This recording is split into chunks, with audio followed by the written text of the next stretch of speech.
Hey, welcome back to the channel. My name is David. In this video, I'm going to be talking about why I think Jon Jones will dominate UFC 309. Stick around.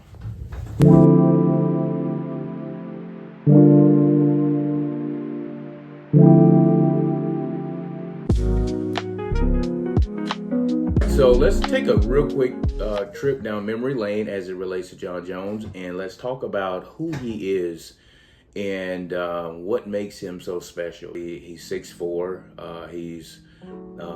He's got an undefeated record in the UFC. He started his career in 2008, and then 2009 is when he received, that next year, he received a loss, his only loss in the UFC, because of illegal elbows to Matt Hamill. And they were the elbows. If you guys remember, he was on top of Matt Hamill, and he was bringing those elbows down, and they're called 12 to 6 elbows, which means that you hold your elbow like this, and this is 12, this is 6, and you basically come down on somebody's head or whatever. Those were illegal back in 2009. Well, fast forward to 2024, as of this month, November 1st, they overturned that and made those actually illegal. Went from light heavyweight, right? So he fought, Dominic Reyes, which was a pretty close fight, but he ended up winning that fight by decision. And then he went from light heavyweight, and then he took 3 years off, so that he can bump up and go to the heavyweight division, because the light heavyweight division at that time, he had just pretty much run through everybody and just didn't have any competition.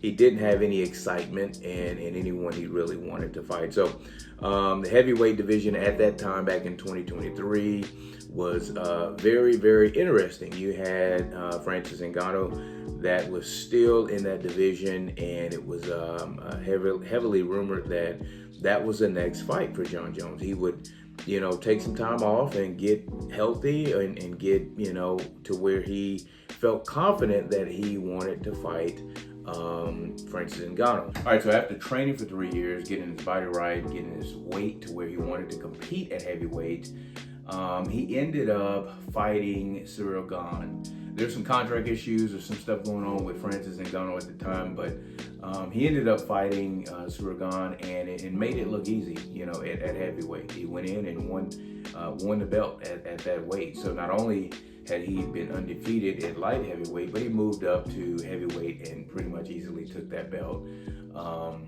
during that time in 2023. Also in 2023, in preparation for fighting Stipe Miocic, which we'll get into him. Well, actually, I won't get into him, but he is he is considered the heavyweight GOAT.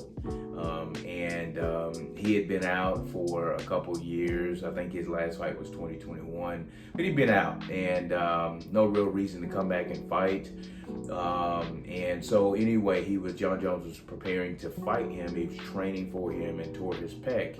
And so I think it's fitting that 1 year later, roughly 1 year later in this year, that he is fighting Stipe, and the fight must go on. I cannot talk about Jon Jones without bringing up the legal history that he's had. He's had a bunch of legal issues. I mean, he's had some domestic violence. He's had some DUIs or DWIs. I'm not sure. I don't want to misquote, but he's had some he's had some out of the cage legal issues. There's been just a range of different things. I think the latest one was last year, or maybe it was this year, but I think it was last year.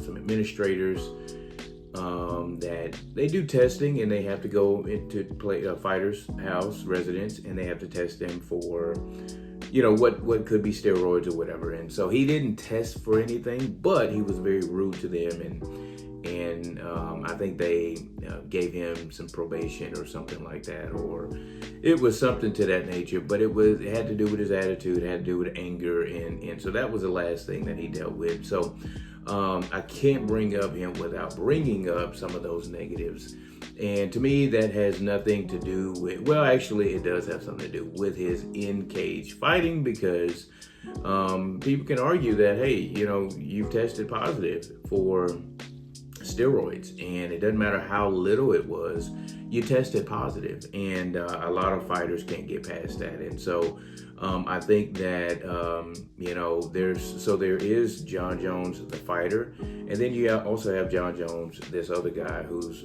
been a part of some questionable things. And for me, I just look at pure talent in the octagon in terms of him being the greatest of all time, and I just consider him, based off of his talent in the octagon, I believe he is the greatest of all time. All right, so let's get to some specifics about this current fight. This fight's going to be November 16th. It's going to be at Madison Square Garden. Jon Jones has a fight IQ unlike anyone we have seen, or I have seen. We've seen some really good fighters in there that's got really good fight IQ. Mighty Mouse really comes to mind, and the way he's able to think so fast. But Jon Jones has a great IQ. He's got a good team that's around him that prepares him before fights. You look at the way they prepare. You look at the game plan of what they bring into each fight. It takes a lot to be able to go in a fight and get hit in the mouth and then still come up with a better game plan than your opponent so that you can get the win. And Jon Jones possesses that. He possesses the ability to switch up in fight to make sure that he gets a win, and I think he'll do that against Stipe. Jon Jones is deceivingly strong. Stipe is a strong fighter in himself. He can defend the takedown. He can, punch. He can punch hard. He's got power in his punch.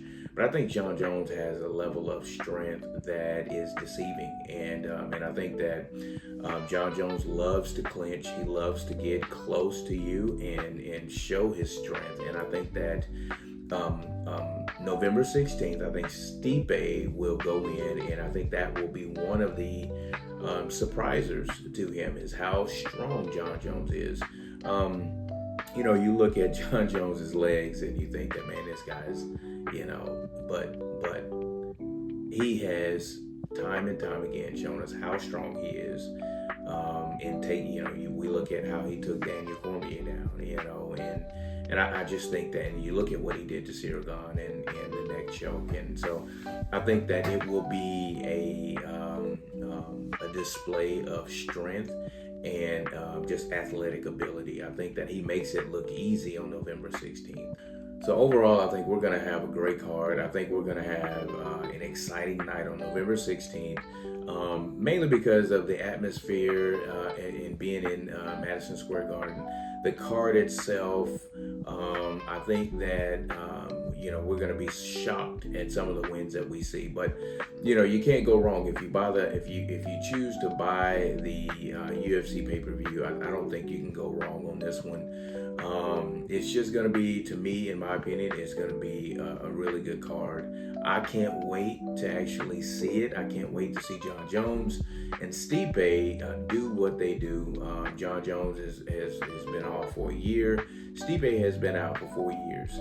He's been out for a long time, and I think both of these guys are eager to get back in the ring or to get back in the octagon and prove something not only to themselves but to their fans. And so when you have that combination, you have the build-up, you have the weight that has happened. I think that all equals a wonderful fight, a great anticipation for this fight. So I'm excited. I hope you guys are excited. Listen, if you have not, consider subscribing to the channel, and we'll see you guys on the next video. Peace.